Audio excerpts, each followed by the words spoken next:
आज हम क्वेश्चंस लेकर आए हैं आईटीआई इलेक्ट्रीशियन थ्योरी का पहला चैप्टर होगा आपका व्यावसायिक सुरक्षा एवं स्वास्थ्य। उसका हम लोग मॉडल पेपर का कुछ क्वेश्चंस लेकर आए हैं जो आपके सेमेस्टर एग्ज़ाम में लगभग 100% पूछा ही जाने वाला है। तो चलिए टाइम ना वेस्ट करते सीधे हम क्वेश्चन पर चलते हैं। पहला क्वेश्चन है आपका कि इस सुरक्षा चिन्ह का नाम क्या है। जो आप यह चित्र देख रहे हैं यह सुरक्षा चिन्ह का नाम क्या है। तो देखिए हम लोग जब देखते हैं बोर्ड पर, साइन बोर्ड पर कहीं भी देखते हैं तो इस तरह का जो चिन्ह दिखा रहता है तो हम लोग को पता चल जाता है इससे कि यहीं अगल बगल में क्या है, हॉस्पिटल है। तो इससे हम लोग को क्या मिलता है, इन्फॉर्मेशन मिलता है। तो इसका सही जवाब हो जाएगा क्या, इन्फॉर्मेशन साइन, यानी option D is correct. Information sign सही आंसर हो जाएगा। चलिए दूसरा क्वेश्चन पर चलते हैं। दूसरा क्वेश्चन है कि अग्नि का शमन क्या है। इसका मतलब है कि अग्नि को रोका कैसे जा सकता है, आग जहाँ जल रही होती है उसको रोका कैसे जा सकता है। पहला ऑप्शन है आपका कि अग्नि में ईंधन मिला करके। तो नहीं, ऐसा तो नहीं है, अग्नि में ईंधन मिलाएंगे तो आग और तेज जलेगा। दूसरा ऑप्शन है आपका अग्नि से ईंधन अलग करके। तीसरा ऑप्शन है जल का उपयोग करके तापमान कम करना। और चौथा ऑप्शन है कि अग्नि को ऑक्सीजन की आपूर्ति से अलग रखना। तो चलिए, तो आग का हम कम कैसे कर सकते हैं आग को, तो यही है कि जब तक अग्नि में से हम ऑक्सीजन की सप्लाई को काट नहीं दें तब तक अग्नि प्रज्वलित होती रहेगी। यानी अग्नि को रोकने के लिए हमको सबसे पहले ऑक्सीजन की आपूर्ति को अलग करना होगा अग्नि से। तो इसका सही जवाब हो जाएगा क्या, ऑप्शन 4। ऑप्शन 4 आपका सही जवाब हो जाएगा। चलिए अगले क्वेश्चन पर चलते हैं। अगला क्वेश्चन है कि निम्न में से भौतिक हानि क्या है। तीसरा क्वेश्चन है कि निम्न में से भौतिक हानि क्या है। आपका पहला ऑप्शन है धूम्रपान, दूसरा ऑप्शन है वाइब्रेशन, तीसरा ऑप्शन है कोरोसिव, चौथा ऑप्शन है रेडियो एक्टिव। देखिए भौतिक हानि कह रहा है, वैसा हानि जिसको हम देख सकते हैं। तो इसमें से आपका सही जवाब हो जाएगा वाइब्रेशन। क्या हो जाएगा, वाइब्रेशन, कंपन जो है यह भौतिक हानि होती है। अगले क्वेश्चन पर चलते हैं। अगला क्वेश्चन, चौथा क्वेश्चन है कि निम्न में से अग्निरोधक का उपयोग करने का सही क्रम क्या है। यानी अग्निरोधक का उपकरण जो है उसको सही इस्तेमाल कैसे किया जा सकता है। तो ऑप्शन है आपका, देखिएगा, पहले क्या, खींचना, निशाना लगाना, दबाना और घुमाना। तो हम क्या करते हैं, सबसे पहले देखिएगा, सबसे पहले तो हम खींचते हैं, फिर निशान लगाते हैं जहां आग जल रहा होता है, फिर क्या करते हैं, उसको क्लच को दबाते हैं और फिर आग के चारों तरफ घुमाते हैं, जिससे क्या हो जाता है, आग बुझ जाती है। तो इसका सही जवाब हो जाएगा ऑप्शन ए। यानी पहले खींचते हैं, फिर निशान लगाते हैं, फिर दबाते हैं और फिर घुमाते हैं। यानी इस तरह से आपका option A is right answer. अब देखिए पाँचवा क्वेश्चन है आपका। पाँचवा क्वेश्चन है 5S संकल्पना में निम्न में से कौन सा चरण स्टैंडर्डाइजेशन को इंगित करता है। स्टैंडर्डाइजेशन को इंगित कौन सा चरण करता है।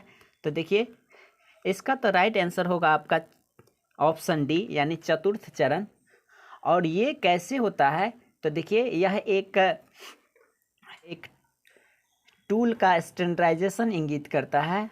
जैसे कि देख ले रहे हैं आप यह चित्र में, आपका प्रथम है, द्वितीय है, तृतीय और चतुर्थ चरण है। सब में देखिए क्या दिया हुआ है। यहाँ पर पूछ रहा है चतुर्थ चरण, तो चतुर्थ चरण में देखिए आपका है स्टैंडर्डाइजेशन। तो इसका सही जवाब हो जाएगा क्या, स्टैंडर्डाइजेशन का चतुर्थ चरण, यानी ऑप्शन 4। अगले क्वेश्चन पर आते हैं। कहता है कौन से प्लायर का उपयोग तार के हुक और लूप बनाने में किया जाता है। देखिए 6ठा नंबर क्वेश्चन पढ़ रहे हैं कि कौन से प्लायर का उपयोग तार को हुक और लूप बनाने में किया जाता है। तो देखिए तार को हुक और लूप बनाने में आपका राउंड नोज प्लायर का यूज़ करते हैं। राउंड नोज प्लायर ये आपका इंस्ट्रूमेंट होता है जिसके द्वारा हुक और लूप बनाने में काम आता है। और राउंड नोज प्लायर किस तरह से होता है आप चित्र में देख सकते हैं। तो चलिए अब अगले क्वेश्चन पर चलते हैं। अगला क्वेश्चन है कि पिंसर का उपयोग कहाँ किया जाता है। देखिए पिंसर क्या है उसका उपयोग बताना है। तो पिंसर एक प्रकार का आपका उपकरण है जो लकड़ी में से पिन तथा कील निकालने के लिए उपयोग किया जाता है। यानी इसका सही जवाब होगा आप ऑप्शन सी। पिंसर का क्या उपयोग है, तो लकड़ी में से पिन तथा कीलें निकालना। अगला क्वेश्चन पे आते हैं। अगला क्वेश्चन है कि इस सड़क सुरक्षा का नाम क्या है। यह जो आप देख रहे हैं यह साइन, इसका नाम क्या है। तो सबसे पहले बता दें कि इस साइन से हम लोग को यह पता चलता है कि आप रास्ता दें, आगे वाले किसी को रास्ता दें या आप रोड से साइड हो जाएं। इसका मतलब ये होता है, मतलब ये आवश्यक चिन्ह में आता है। किस में आता है, आवश्यक चिन्ह में। Option A is correct answer. समझ गए। अब अगले क्वेश्चन पर चलते हैं। अगला क्वेश्चन है आपका कि मूल श्रेणी में संचेतक चिन्ह के पश्च भाग का रंग क्या होता है। देखिए कह रहा है कि वार्निंग साइन के जो पीछे में बैकग्राउंड कलर रहता है उसका कलर कैसा होता है। तो देखिए सबसे पहले तो बता दें इसका कलर आपका येलो होता है, यानी पीला कलर का होता है। इसका आंसर होगा आपका पीला कलर। लेकिन आपको यह बता दें कि इसका आकृति जो होता है आपका त्रिभुजाकार होता है। क्या होता है, त्रिभुजाकार होता है। जैसे देख लीजिए, जैसे आपका यह इसका बैकग्राउंड कलर होगा आपका येलो और आपका इसमें जो आकृति बना रहेगा वो रहेगा आपका ब्लैक कलर का, जैसा कि आप इस चित्र में देख रहे हैं। तो देखिए अगले क्वेश्चन पर आते हैं कि विद्युत उपकरण में लगी आग को बुझाने के लिए कौन सा अग्निशामक यंत्र का उपयोग किया जाता है। देखिए विद्युत उपकरण में, यानी विद्युत उपकरण में जो लगी आग होता है उसको बुझाने के लिए कौन सा उपकरण उपयोग किया जाता है। देखिए तो एक है आपका हेलोन प्रकार, झाग प्रकार, गैस करतूस प्रकार, संग्रहित दबाव प्रकार। तो देखिए इसका आपका सही जवाब होगा आपका ऑप्शन ए, यानी हेलोन प्रकार के। देखिए ऑप्शन बी सी डी आप ऐसे छांट सकते हैं। दूसरा ऑप्शन है फोम प्रकार। देखिए तो फोम में आपका पानी का अंश तो होता है, इसके चलते हम लोग आग तो बुझाने के लिए विद्युत में के आग बुझाने के लिए काम में नहीं लाएंगे। फिर आपका गैस कारतूस टाइप है, तो इसमें भी हम क्या रहता है, पानी का थोड़ा तो अंश रहेगा, लिक्विड का अंश रहता है। इससे भी क्या होगा, विद्युत को आग को बुझाने में काम में नहीं लाएंगे। तो इसलिए आपका ऑप्शन हो जाएगा आपका ए, हेलोन प्रकार का। 11 नंबर क्वेश्चन है कि अपशिष्ट निपटान विधि कौन सी है जो गर्मी पैदा करती है। देखिए गर्मी पैदा कौन करता है, तो पहला है कि रिसाइक्लिंग, दूसरा है खाद डालना, तीसरा है भस्मीकरण और चौथा अपशिष्ट संघनन। देखिए इसका सही जवाब क्या होगा, भस्मीकरण। क्या होगा, option C is right answer. यानी गर्मी पैदा कौन करता है, भस्मीकरण। भस्मीकरण से गर्मी पैदा। तो अपशिष्ट निपटान विधि मतलब ये चीज़ कि कूड़े कचरा को हम यहाँ एक जगह से दूसरे जगह निपटान करेंगे तो गर्मी पैदा कैसे करेगा, जब उसको हम जलाएंगे। तो अगला क्वेश्चन पर चलते हैं। अगला क्वेश्चन है आपका कि धुएं से सुरक्षा के लिए किस व्यक्तिगत सुरक्षा उपकरण यानी पीपीई का प्रयोग किया जाता है। तो देखिए पहला ऑप्शन है एप्रन, दूसरा ऑप्शन है चश्मा का, तीसरा ऑप्शन है कान का कवच और चौथा ऑप्शन है नाक का कवच। देखिए धुएं से सुरक्षा के लिए हम लोग को नोज मास्क का प्रयोग किया जाना चाहिए। किसका, नोज मास्क का, यानी option D is correct answer. और अगले क्वेश्चन पर चलते हैं। अगला क्वेश्चन है BIS का फुल फॉर्म क्या होता है। BIS तो ये इसका ऑप्शन होगा आपका bureau of Indian standard. Bureau of Indian standard, यानी इसका सही जवाब होगा ऑप्शन बी। क्या होगा? Option B, bureau of Indian standard. और देखिए अगले क्वेश्चन पर आते हैं। कहता है अगला क्वेश्चन है, भारी भार उठाने और स्थानांतरित करने के लिए किस पद्धति का उपयोग किया जाता है? यानी भारी सामान को एक स्थान से दूसरे स्थान तक ले जाने में कौन सा उपकरण यूज करते हैं? पहला है विंच, दूसरा ऑप्शन है आपका crane and sling, layer and lowers, machine चालित प्लेटफॉर्म। तो देखिए इसका सही जवाब होगा, बड़े भारी वस्तुओं को एक स्थान से दूसरे स्थान तक ले जाते हैं तो क्रेन की मदद से। किसकी मदद से? क्रेन एंड स्लिंग की मदद से, यानी ऑप्शन बी जो है इसका सही जवाब होगा। अगले क्वेश्चन पर आते हैं। तो कहता है अगला क्वेश्चन कि आग को बुझाने में स्टाविंग क्या है? स्टाविंग का मतलब होता है भूखा। क्या होता है? भूखा। तो आग जो है कैसे भूखे मर सकता है? तो क्या होगा, आग में जब हम ईंधन नहीं देंगे, ईंधन को आग से सप्लाई काट देंगे तो क्या होगा, आग बुझ जाएगी। इसका मतलब रिमूविंग क्या होगा, removing fuel element from the fire, यानी ऑप्शन सी होगा। आग कब बुझेगी? जब हम फ्यूल एलिमेंट यानी ईंधन को आग से निकाल लेंगे, हटा देंगे तो क्या होगा, आग बुझ जाएगी। यानी 15 का ऑप्शन सी सही जवाब होगा। देखिए 16 नंबर है कि पीपी का नाम क्या है? यह जो पीपी देख रहे हैं इसका नाम क्या है? तो इसको बोलते हैं आपका हैंड स्क्रीन बोलते हैं। क्या बोलते हैं? हैंड स्क्रीन बोलते हैं। इसका सही जवाब होगा आपका ऑप्शन डी। और देखते थे हम, पीपी का फुल नेम होता है, पीपीई का फुल फॉर्म होता है आपका पर्सनल प्रोटेक्टिव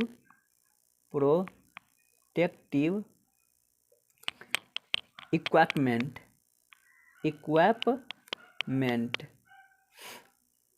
यानी देखिए पीपी का नाम क्या है? Personal protective equipment. और यह जो आप देख रहे हैं तो यह है आपका, यह हैंड स्क्रीन है। क्या है? Hand screen. यानी ऑप्शन डी जो है करेक्ट आंसर होगा। ऑप्शन डी करेक्ट आंसर होगा। अगले क्वेश्चन पर चलते हैं। अगला क्वेश्चन है आपका कि अपशिष्ट निपटान विधि कौन सी है जो बहुत सारी ऊर्जा बचाती है? देखिए अपशिष्ट निपटान यानी कूड़े कचरे से भी हम ऊर्जा उससे बचा सकते हैं। तो ये होता है आपका, क्या होता है, रिसाइक्लिंग। क्या होता है? रिसाइक्लिंग। यानी मान लीजिए हम लोग प्लास्टिक का बोतल फेंक देते हैं तो देखिए उठाकर कोई ले जाता है तो इसको क्या करता होगा, फिर से रिसाइकल करके फिर से नया बोतल तैयार करता होगा। तो इससे भी क्या होता है, ऊर्जा तो बचती है। इसका मतलब फिर तो नया बोतल का उतना दाम तो नहीं लगता होगा। इसका मतलब 17 का आपका ऑप्शन बी जो है सही जवाब होगा। 18 नंबर पे आते हैं। 18 नंबर है, किस प्रकार का कृत्रिम श्वसन का विधि उस पीड़ित के लिए करते हैं जिसकी छाती और पेट में चोट हो? तो ये देखिए इसका आंसर होगा आपका ऑप्शन डी, यानी नेल्सन की भुजा ऊपर पीछे दबाव विधि द्वारा। अगला क्वेश्चन पे आते हैं। अगला क्वेश्चन है, किस प्रकार के व्यावसायिक सुरक्षा एवं स्वास्थ्य खतरे के कारण संक्रमण हो सकता है? देखिए संक्रमण किससे होगा आपका? तो जैविक नुकसान होगा। इससे संक्रमण से क्या होता है, जैविक नुकसान होता है आपका। यानी ऑप्शन बी आंसर सही हो जाएगा। अगले क्वेश्चन पे आते हैं। अगला क्वेश्चन है कि यह जो औजार देख रहे हैं इस औजार का नाम क्या है? तो यही होता है आपका लकड़ी से कीले निकालना। क्या होता है? लकड़ी से कीले निकालने के लिए इस औजार का उपयोग करते हैं। यानी ऑप्शन सी जो है सही आंसर होगा। कौन सा? ऑप्शन सी जो है सही आंसर होगा आपका। चलिए अगले क्वेश्चन पे आते हैं। कहता है दिल की दौरा से पीड़ित व्यक्ति को आप कैसे पहचानोगे? तो देखिए एक आपका होता है कि होठों के चारों ओर क्या होता है, नीला पड़ जाता है। होठों के चारों ओर नीला पड़ जाता है जिससे समझ लेंगे कि इस व्यक्ति को दिल का दौरा पड़ गया है। यानी 21 का सही जवाब होगा ऑप्शन डी। और आते हैं हम क्वेश्चन क्वेश्चन नंबर है 22। कहता है इस औजार का नाम क्या है। यह औजार जो है, इस औजार का नाम क्या है। तो इस औजार का आपका नाम है डायगोनल कटिंग प्लायर। क्या नाम है? Diagonal cutting plier. सीधे आप ये लोग याद रखेंगे, डायरेक्ट एग्जाम में यही क्वेश्चन आ सकता है। आप सीधे ऑप्शन के साथ मारेंगे डायगोनल कटिंग प्लायर। और देखिए अगला क्वेश्चन है इस सुरक्षा का नाम क्या है। यह जो है आप देख रहे हैं इस सुरक्षा चिन्ह, इसका नाम क्या है। तो इसका नाम है आपका सूचनात्मक चिन्ह। यह क्या देता है? कहता है ग्लव्स लगाने के लिए। इसका मतलब ये क्या दे रहा है? सूचना दे रहा है, सूचना। इसका मतलब ऑप्शन डी जो है करेक्ट आंसर होगा 23 का। अगले क्वेश्चन पे आते हैं।